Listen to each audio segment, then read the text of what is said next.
ဒါကကျိုင်းတုံမျိုးကရေဘူးဆန်းဒီရှိတာကတောင်ကြီးကိုသွားတဲ့လမ်းထွက်နားလေးမှာရှိတာဒီမှာဒါရေကန်လေးရှိတယ်ဒီကန်ထဲမှာကကျဲဥပြုတ်လို့ရတယ်ဒီကန်ထဲလေးထဲမှာအခုကရုံးပေးရဖြစ်နေတော့ကျောင်းပေးရဖြစ်တော့မှမိသားစုတွေအများကြီးလာကြတယ်ဒီပေါ်မှာဖိုင်ငန်းနေရှိတယ်ဒီဖိုင်ငန်းတွေကမှားပြီးတော့ကိုယ့်နဲ့ကိုအခင်းလေးနဲ့စားလို့ရတယ်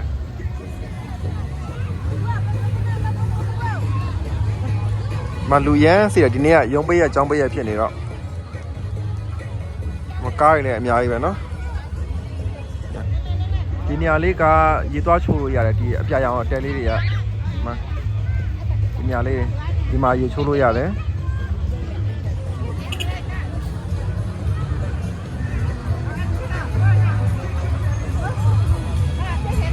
ဒီမှာဆိုမိသားစုတွေအများကြီးပဲသူတို့ပျော်ပွဲသားပုံစံနဲ့ထွက်လာကြတာ